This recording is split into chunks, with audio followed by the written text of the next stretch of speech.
Alors tu commences à avoir des bases solides en JavaScript et tu penses qu'il est enfin temps pour toi de passer à un framework front-end. Mais voilà, tu tombes sur Angular, React, Vue, Svelte et là, c'est la panique totale. Tu te poses une et mille questions, lequel choisir, par où commencer. Tout comme toi, c'était mon cas il y a de cela quelques années. Et aujourd'hui, basé sur mes 4 années d'expérience, je vais partager avec toi ma réponse à la fameuse question React ou Angular. Cette vidéo est divisée en 3 parties. On va commencer par un petit cours d'histoire. D'où viennent React et Angular. Ensuite, je partagerai avec toi les 4 principales différences entre les deux. Et à la fin, je te partagerai celui que je recommande à un débutant. Sans plus perdre de temps, on commence.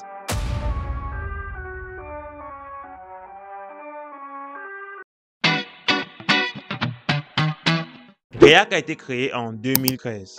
Oui, 2013. L'équipe de développeurs de Facebook faisait face à des gros problèmes de performance à l'époque. Ils avaient donc besoin d'une solution flexible et rapide pour gérer l'interface utilisateur. C'est là où React est né. La magie de React, c'est son Virtual DOM. Sans entrer en profondeur dans les détails, retenez juste que React, au lieu d'actualiser en fait la page complète, va justement actualiser que les parties qui ont eu des changements. Et cela va augmenter de façon exponentielle la performance des applications et sites web de l'époque. React en fait à l'époque a tellement cartonné et aujourd'hui il est utilisé par des grosses plateformes comme Netflix, Airbnb et j'en passe. Angular, lui, vient de chez Google. La première version AngularJS a été lancée en 2010. Mais attention, en 2016, Google décide de tout réécrire le framework pour sortir la nouvelle version, la version moderne, la version actuelle qui s'appelle Angular, sans le JS du coup. Et c'est de celle-ci qu'on va parler dans cette vidéo. Angular est un framework complet. Cela signifie qu'il gère absolument tout, de la gestion des formulaires à la validation et même les requêtes HTTP. Bref, c'est un gros package en fait qui est déjà prêt à l'emploi. Maintenant que tu as un peu de contexte historique de React et de Angular, passons maintenant aux principales différences.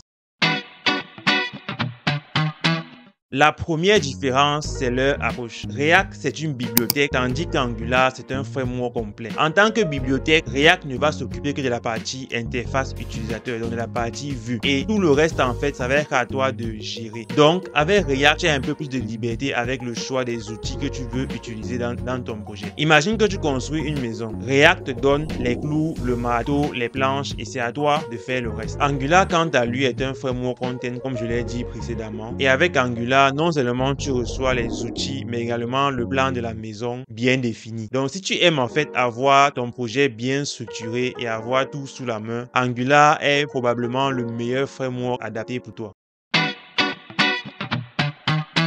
React est simple. Si tu commences à apprendre React aujourd'hui, tu pourras en quelques semaines, voire en 2 semaines seulement, pouvoir déjà développer tes propres applications React Front-end. Comme React ne gère que la vue, tu vas devoir en fait apprendre d'autres outils pour pouvoir construire une application Front-end complète, comme par exemple React Router pour gérer le routing, ou alors Redux pour pouvoir gérer en fait l'état de tes applications. Angular, dès le début, peut demander un peu plus de challenge. Il y a plusieurs concepts à apprendre, comme par exemple les modules, les services, les directives. Mais lorsque tu as enfin maîtrisé ces différents concepts-là, tu es enfin prêt pour pouvoir construire en fait une application front-end complète. En résumé, si tu veux démarrer rapidement en quelques jours ou en quelques semaines, React est ton ami. Mais si tu veux prendre ton temps pour apprendre en fait une solution complète qui va te permettre de pouvoir construire en fait tes applications front-end sans que tu n'aies besoin d'aller chercher 1 à 2 bibliothèques pour améliorer en fait ton application, Angular est fait pour toi. Quand il s'agit de performance, React ou bien Angular, les deux sont en fait performants, mais chacun a sa méthode. React utilise le Virtual DOM qu'on a mentionné plus haut, ce qui le rend hyper rapide lorsqu'il s'agit des mises à jour d'interface utilisateur. Angular, lui, utilise un système de change detection. Il surveille en fait de façon active les changements de ton application et va mettre à jour en fait le DOM en conséquence. Cela rend l'application assez rapide, mais cela peut commencer à causer un petit problème lorsqu'il s'agit des grosses applications. Heureusement, Angular a des systèmes d'optimisation pour pallier à tout ça.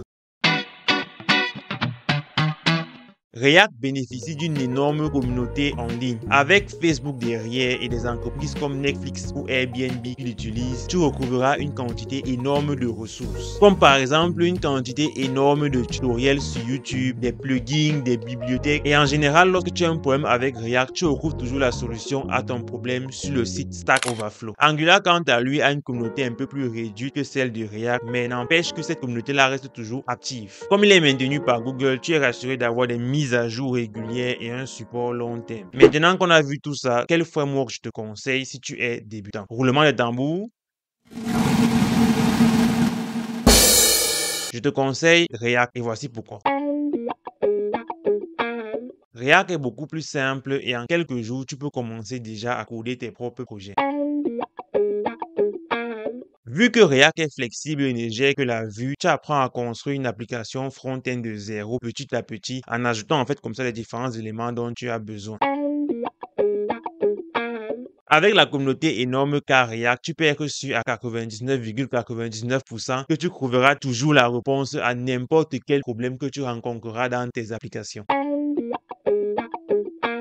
React est beaucoup utilisé dans les startups et les entreprises tech. Donc, si tu cherches en fait le boulot dans ces domaines-là, cela peut être un avantage pour toi de maîtriser React. Cela dit, si tu es une personne qui aime avoir en fait ton écosystème bien défini et que tu aimes en fait avoir un environnement où tu pourras construire des applications de A à Z, Angular est un excellent choix pour toi. En réalité, il n'y a pas de meilleur choix, React ou Angular. Les deux sont des outils assez puissants et assez populaires. Le choix dépendra vraiment de ton style d'apprentissage et de tes préférences. Alors, dis-moi en commentaire, React ou Angular, lequel vas-tu choisir? Si tu as aimé la vidéo, n'hésite pas à la liker et à t'abonner. Et on se dit à bientôt dans une prochaine vidéo. Ciao!